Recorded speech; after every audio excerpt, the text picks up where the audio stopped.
Bienvenue dans EcoFluent Solutions. Tout sur le reporting en développement durable, expliqué de façon simple, humaine et parfois même avec une touche d'humour. Des sujets sérieux, dans une ambiance détendue. Bienvenue dans ce nouvel épisode d'EcoFluent Solutions.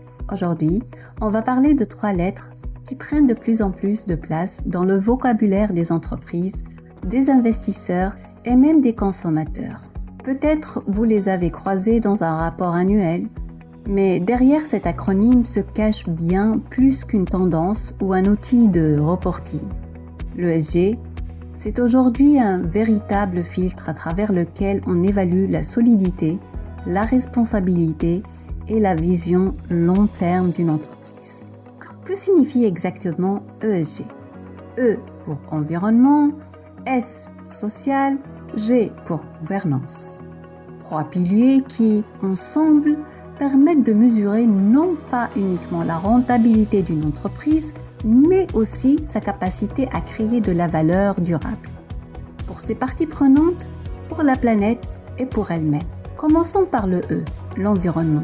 Ici, il s'agit de comprendre comment votre activité interagit avec le climat, la nature et les ressources naturelles.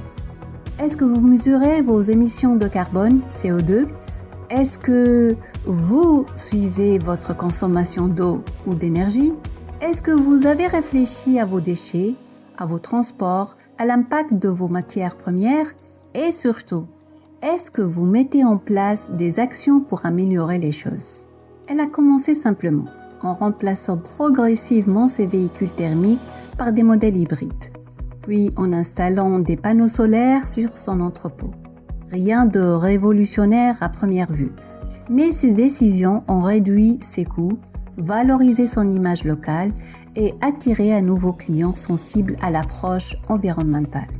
Passons maintenant au S, le social. Là, on parle de vos collaborateurs, de vos fournisseurs, de vos communautés. On se pose les questions suivantes. Quel est votre engagement en matière de santé et sécurité, d'égalité salariale, de formation continue? Est-ce que vos sous-traitants respectent les droits humains? Est-ce que vous favorisez l'inclusion, l'accessibilité ou encore le bien-être au travail? J'ai rencontré une entreprise textile qui a revu ses contrats fournisseurs pour intégrer des clauses sociales. Elle n'était pas obligée de le faire, mais elle a anticipé. Le résultat, une relation de confiance renforcée, une meilleure traçabilité mise en avant dans sa réponse à un appel d'offres public. Et enfin, le G, la gouvernance. C'est souvent la partie la plus floue, et pourtant elle est fondamentale. Elle parle de transparence, d'éthique, de gestion des conflits d'intérêts, de diversité dans les instances de direction. Elle pose les questions suivantes. Avez-vous un code de conduite ? Est-ce que vos décisions sont documentées, traçables ? Est-ce que vous associez différentes parties prenantes à vos choix stratégiques ? Même une petite entreprise peut travailler sa gouvernance.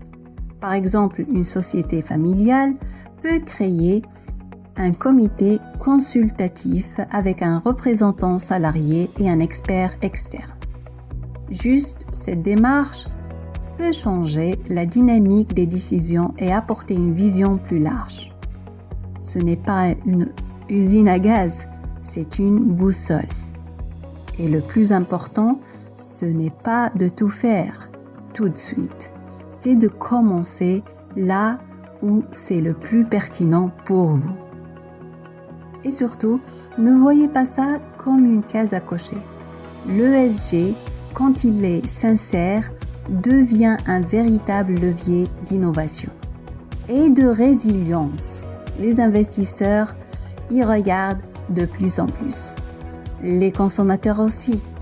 Et dans le contexte de la CSRD, c'est aussi une façon d'organiser vos données pour répondre aux exigences futures.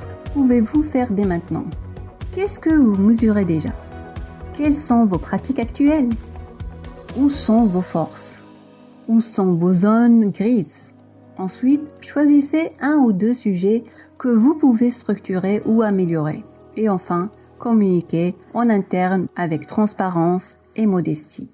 Merci d'avoir écouté cet épisode d'EcoFluent Solutions. J'espère qu'il vous a donné des repères concrets et l'envie de faire un pas de plus vers une stratégie d'entreprise plus durable, plus alignée et plus fluide. Dans le prochain épisode, on parlera de la double matérialité, un concept clé de la CSRD, mais souvent mal compris. Si ce contenu vous a plu, partagez-le autour de vous. Abonnez-vous sur votre plateforme d'écoute préférée et suivez-moi sur LinkedIn, sur X ou sur YouTube sur la chaîne d'EcoFluent Solutions. Et bien sûr, retrouvez toutes mes offres et mes formations sur www.ecofluentsolutions.com. À très bientôt et d'ici là, prenez soin de vous et de votre impact. Merci d'avoir écouté EcoFluent Solutions. Restez simple, restez durable. À bientôt.